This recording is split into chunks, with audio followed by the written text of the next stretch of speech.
Hai, sahabat Shalom Yaladim yang dikasihi Elohim, jumpa lagi dengan Ima Ira dalam parasat Vayeshev. Vayeshev itu artinya dan ia diam atau dan ia tinggal. Kamu bisa membacanya di dalam Kejadian pasal 37 ayat 1 sampai dengan Kejadian pasal 40 ayat 23. Jadi setelah Yaakov tinggal di Padan Aram selama 20 tahun, tiba saatnya bagi Yakov untuk kembali ke tanah Kanaan atau tanah perjanjian dan diam atau tinggal, bahasa Ibraninya Vayesef di sana. Vayesef dalam bahasa Ibrani dieja Vav Yud Sin Bet. Bisa tolong ditayangkan gambarnya? Ya, di sana ada huruf-huruf Ibrani dari perkataan Vayeshev. Di situ kamu bisa lihat ada huruf Vav, ada huruf Yud, ada huruf Shin, dan ada huruf Bet. Vayeshev artinya dan ia diam atau dan ia tinggal. Yaakov tinggal atau diam di Kanaan karena dia ingin menikmati masa tuanya dengan tenang setelah tahun-tahun yang penuh drama dan melelahkan hidupnya. Yaakov, seperti kita ketahui, dia mempunyai 12 anak laki-laki dan 1 orang anak perempuan. Dan Yaakov dia sangat mengasihi Yosef. Yosef ini merupakan anak sulung dari Rahel, istri yang sangat dikasihi oleh Yaakov. Dan Yosef itu merupakan anak Yaakov yang dilahirkan oleh Rahel ketika Yaakov sudah tua. Kemudian karena Yosef dia merupakan anak kesayangan dari Yaakov, Yaakov dia membuatkan sebuah jubah yang indah berwarna-warni untuk Yosef. Kemudian apa yang dilakukan oleh Yaakov terhadap Yosef, membuat jubah yang indah berwarna-warni untuk Yosef, itu membuat saudara-saudaranya menjadi iri dan membenci Yosef. Ditambah lagi, Yaladim, Yosef dia mempunyai mimpi. Mimpinya itu ada 2. Mimpi yang pertama, dia melihat ada 11 berkas gandum dan milik saudara-saudaranya, di tengahnya itu ada berkas gandum milik Yosef. 11 berkas gandum itu dia bersujud menyembah berkas gandum yang ada di tengah-tengah. Mimpi yang kedua, dia melihat ada 11 bintang, ada bulan, ada matahari, semuanya tunduk bersujud kepada Yosef.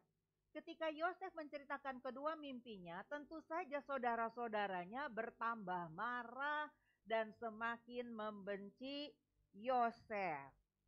Sehingga tiba pada satu hari, Yaakov dia meminta Yosef untuk menengok saudara-saudaranya yang sedang menggembalakan kambing domba di Sikem. Nah, ternyata waktu Yosef dia menyusul saudara-saudaranya di Sikem, saudara-saudaranya itu sudah pindah ke Dotan. Kemudian Elohim dia mengutus malaikat yaitu Gabriel untuk memberitahu Yosef bahwa saudara-saudaranya sudah tidak ada lagi di Sikem, mereka sudah tinggal pindah ke Dotam untuk menggembalakan kambing domba dari orang tuanya Yaakov, ya. Ketika dari jauh saudara-saudara Yosef melihat Yosef datang dengan memakai jubah yang warna-warni, saudara-saudaranya kemudian berembuk bahwa mereka ingin membunuh Yosef, si pemimpi, si anak kecil berumur 17 yang sudah membuat mereka marah, yang sudah membuat mereka iri. Tetapi Ruben, kakaknya Yosef yang paling tua, mencegah saudara-saudaranya. Sehingga akhirnya mereka sepakat, mereka tidak membunuh Yosef, tapi mereka memasukkan Yosef ke lubang sumur yang sudah kering airnya. Tetapi dia meskipun sudah kering airnya, di dasar sumur itu ada banyak binatang-binatang buas seperti ular kalajengking. Tetapi malaikat Adonai Elohim menjaga Yosef sehingga Yosef tidak mengalami kecelakaan apa-apa. Nah, ketika mereka sedang duduk-duduk, saudara-saudaranya melihat ada saudagar yang melintas di depan mereka menuju ke Mesir. Kemudian mereka mempunyai ide bagaimana kalau Yosef itu kita jual saja. Ya, akhirnya Yosef diangkat dari sumur, saudara-saudaranya menjual Yosef kepada saudagar yang lewat, keturunan Ismail, dengan 20 keping perak. Dan 20 keping perak ini dibagi-bagi dengan 10 orang, jadi setiap orang itu mendapatkan 2 keping perak. Amos pasal 2 ayat 6 situ dikatakan ya bahwa dengan hasil penjualan Yosef itu saudara-saudaranya ini membeli kasut yang seharga 2 sikal perak ya. Nah, kemudian setelah Yosef itu dijual kepada saudagar orang Ismail yang sedang menuju ke Mesir, mereka menjual kembali Yosef sebagai budak di Mesir. Kemudian Yosef dibeli oleh Potifar, dia seorang menteri dari Faraoh ya, raja yang berkuasa di Mesir saat itu. Dan apa yang terjadi? Potifar dia sangat mengasihi Yosef. Kenapa? Karena Adonai menyertai Yosef dan melimpahkan kasih setianya kepada Yosef, sehingga Yosef menjadi anak kesayangan, orang yang dipercaya oleh Potifar. Sampai pada satu saat istrinya Potifar menghasut Yosef sehingga Yosef dimasukkan ke dalam penjara. Wow, ya, tadinya Yosef anak kesukaan, anak kesayangannya Yakov, kemudian diberi jubah, kemudian dimasukkan ke sumur, kemudian dijual sebagai budak, sekarang dia harus dimasukkan ke penjara. Tetapi sekali lagi, Adonai Elohim menyertai Yosef dan melimpahkan kasih setianya, sehingga kepala penjara pun dia merasa senang dengan Yosef karena sikapnya yang luar biasa. Mengapa?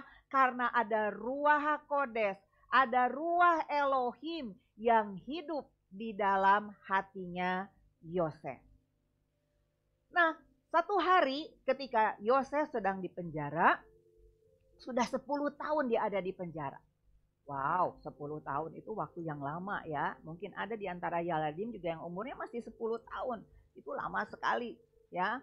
Lalu kemudian ada juru minuman dan juru roti Faraoh yang dimasukkan ke dalam penjara karena mereka melakukan kesalahan. Pada satu pagi, Yosef melihat bahwa si juru minuman dan si juru roti ini bersedih Yaladim.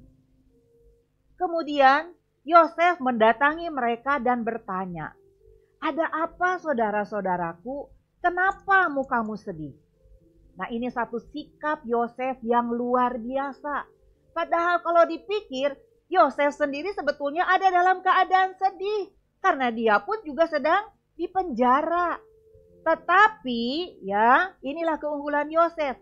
Dia tidak mau larut dalam kesedihannya, dia tidak mau larut dalam penderitaannya. Yang dia lihat ada saudaranya yang menderita, sebetulnya bukan saudara ya saudara dalam penjara gitu yang menderita, mukanya muram, sehingga Yosef tergerak untuk bertanya dan menghibur dia. Lalu kemudian si juru minuman ini, dia berkata bahwa dia bermimpi. Yosef bilang, "Coba ceritakan mimpimu."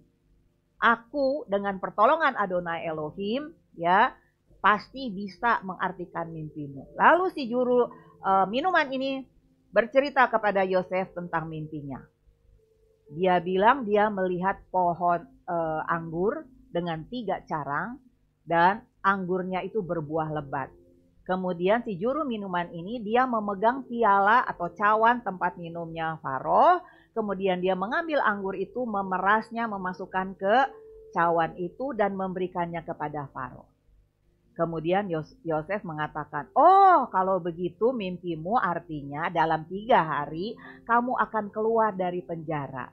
Kamu akan bebas. Kamu akan kembali bekerja untuk Faraoh di istana Faraoh. Nah, nanti kalau kamu sudah bebas, kamu jangan lupa sama aku ya." Nah, kemudian si juru roti, dia juga bercerita kepada Yosef, "Yosef, aku pun juga bermimpi." Yosef bilang, "Coba ceritakan mimpimu." "Dalam mimpiku, aku itu membawa 3 keranjang di atas kepalaku yang berisi makanan yang banyak, yang berisi roti. Lalu kemudian ada burung-burung hinggap di keranjang yang berisi makanan. Tetapi aku tidak melakukan apa-apa." Lalu Yosef bilang, "Wah, kalau begitu dalam 3 hari kamu akan dihukum mati." Hah? Kenapa begitu? Kok Yosef bisa tahu ya arti mimpi dari kedua orang ini, dari juru minuman dan juru roti? Nah, ternyata apa yang dikatakan oleh Yosef benar. 3 hari kemudian, si juru minuman keluar dari penjara, kembali bekerja di istana Faro. Tetapi si juru roti, dia mati digantung. Ya. Nah, Yaladim, Ima mau bertanya kepada kamu.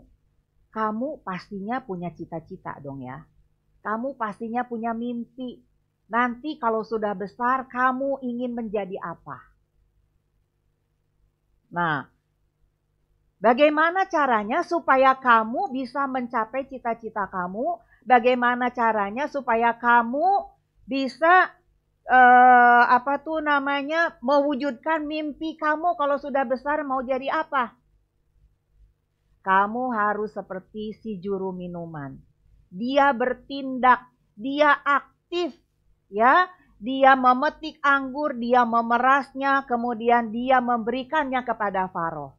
Sedangkan si juru roti, waktu dia melihat burung hinggap di atas kepalanya yang berisi, yang di atas kepalanya itu ada keranjang yang berisi roti, dia diam saja.